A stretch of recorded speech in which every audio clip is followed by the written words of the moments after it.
আসসালামু আলাইকুম দর্শক, আশা করি সবাই ভালো আছেন। এই হলো পানির ঘাস, বর্তমানে 3 ফুট উচ্চতা আছে। আপনারা জানেন কিছুদিন আগে এখানে এই ঘাস চাষ করছিলাম। এটা হচ্ছে গিয়া অজানা হাইব্রিড ঘাস, যেটা যত পানি হোক সমস্যা হয় না। 20 ফুট পানিতেও এই ঘাসটা খুব ভালো থাকে, এমনকি শুকনাতেও খুব ভালো থাকে।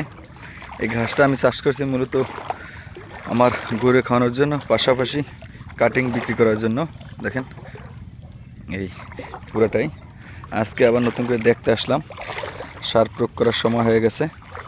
যেহেতু 15 দিন আগে সার দিয়েছিলাম, এখন দিনকে দিন এই ঘাসটার পানি বাড়ে। আপনারা যারা এই পানির সমস্যার জন্য ঘাস চাষ করতে পারেন না, আপনারা আপনাদের নিচু জমিতে, যেসব জমিতে ফসল হয় না বা বিলের জমিতে, শুরুতে 2টা চাষ দেবেন জমি। চাষ দিয়ে শতাংশতে আধা কেজি করে ইউরিয়া সার এবং আধা কেজি পটাশ সার দিবেন। দেওয়ার পরে 3 নম্বর চাষ দিবেন। চাষ দিয়ে আপনারা চাইলে আমাদের কাছ থেকে এই ধরনের ঘাসের কাটিংগুলো সংগ্রহ করতে পারবেন। কাটিং সংগ্রহ করে এগুলো সিরিয়াল করে রোপণ করবেন, তাহলে আর কি হবে।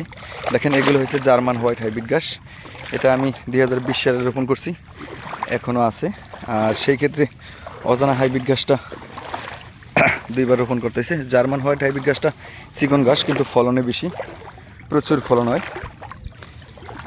আর এই অজানা হাইব্রিড ঘাসটা যদি আপনি একবার রোপণ করেন, তাও 3-4 বছর নির্দ্বিধায় কাটতে পারবেন, খাওয়াইতে পারবেন। দর্শক, এই ঘাসটা প্রোটিনও বেশি, ফলনও বেশি। এই জার্মান হোয়াইট হাইব্রিডের চাইতে অজানা হাইব্রিড ঘাস।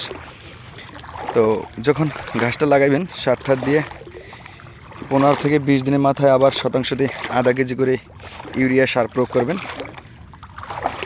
15-20 দিনের মাথায় যেহেতু আধা কেজি ইউরিয়া সার প্রয়োগ করবেন, এরপর আবার প্রথম যেহেতু সার দিচ্ছেন, এরপর আবার 15 দিনের মাথায় দেবেন। তাহলে 1 মাসের মাথায় আপনার এই ঘাসটা, জার্মান হোয়াইট হাইব্রিড বা অজানা হাইব্রিড ঘাস যেটাই লাগান, তাহলে 3বার সার দেওয়া হবে। এবং লাস্ট 3 যখন আপনার 1 মাস হয়ে যাবে, তখন আগাছা পরিষ্কার করবেন জমির। আগাছা পুষে, যেমন এই দেখেন এই আগাছা হয়েছে। এই আগাছা যদি জার্মান ঘাস হয়, তাহলে আপনার আগাছা পরিষ্কার করার দরকার নেই। যদি অজানা হাইব্রিড হয় শুধু, তাহলে আপনি আগাছা পরিষ্কার করবেন।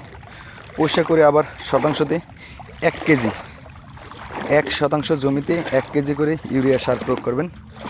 1 কেজি করে ইউরিয়া সার দিলে ঘাস দ্রুত দেখবেন দাম করে বাইরে যাবে।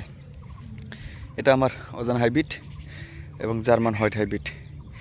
1 কেজি করে ইউরিয়া সার দিবেন আগাছা পরিষ্কার করে, তাহলে দেখবেন ঘাস মেঘের মতো কালো হয়ে দ্রুত বৃদ্ধি পায়। কোনো কারণবশত যদি আপনি সার দেওয়ার পরে দেখেন যে আপনার ঘাস মেঘের মতো কালো হয় না, তাহলে মনে করে নেবেন, ধরে নেবেন মাটির উর্বরতা ঠিক নেই। যদি উর্বরতা ঠিক না থাকে, সেক্ষেত্রে আপনারা অবশ্যই ফিলবার 3GR, ম্যাগমা, গ্রোজিং, থিওবিট এই ধরনের সার দেবেন। অথবা প্রতি 30 শতাংশ জমির জন্য 20 কেজি অরিজিনাল জিপ সার, 20 কেজি জিপ সার 18 টাকা নেবে। সেই জিপ সারটা ব্যবহার করবেন, তাহলে আপনাদের মেঘের মতো কালো হয়ে যাবে ঘাস। এই দেখেন আমার এখানে ঘাসগুলো এদিক থেকে আমি কাইটে নিয়ে ওদিকে রোপণ করছিলাম। ঘাসগুলো মেঘের মতো কালো হয়ে আছে। 10 দিন আগে সার প্রয়োগ করছি, আবার আজকে দেখে গেলাম হয়তো 2-4 দিনের মাঝে আবার সার প্রয়োগ করবো। যেহেতু পানি বেশি আছে, শতকে 1 কেজি করে ইউরিয়া সার দেবো, তাহলে ঘাসের দ্রুত গ্রোথ পাবো। তো আপনারা 30 দিনের মাথায় সার দেওয়ার পরে ওয়েট করবেন 15 দিন। যদি দেখেন যে আপনার ঘাস মেঘের মতো কালো আছে, ঘাসের গ্রোথ বৃদ্ধি পাইতেছে, তারপর আবার 1 কেজি সার দিয়ে দেবেন। তাহলে আপনি 2.5 মাসের মাথায় ঘাস কাটতে পারবেন। খুব ভালো ঘাস হবে। এই যে এগুলো হচ্ছে জার্মান হোয়াইট হাইব্রিড। এটা আমি 2020 সালে রোপণ করছি, আর রোপণ করতে হয় নাই। জার্মান হোয়াইট হাইব্রিড ঘাসটা কি, একবার চাষ করলে আপনার সারা বছর হবে। পানিতে এবং শুকনাতে দোনো জায়গায়, উভয় জায়গায় উচ্চ ফলনশীল ঘাসটা। দেখেন ইতিপূর্বে অনেক ভিডিও সার্চ আপনারা আমাদের চ্যানেলে গেলে, আমার পেজে গেলে আপনারা দেখবেন। এই একবার রোপণ করলে এটা অনেক বছর ফলন পাওয়া যায়। তো দর্শক, যারা আপনারা পানির ঘাস নিয়ে চিন্তিত, আপনারা এই ধরনের ঘাস চাষ করবেন, তাহলে আর কি উপকৃত হবেন। এবং একবার চাষ করতে পারলে 7-8 বছর নির্দ্বিধায় কাইটা খাওয়াইতে পারবেন। ওই যে মাঝখানতে আমি কাইটা নিছি, নিয়ে চারা তৈরি করছি, এগুলো তার সার প্রয়োগ করা হয় নাই।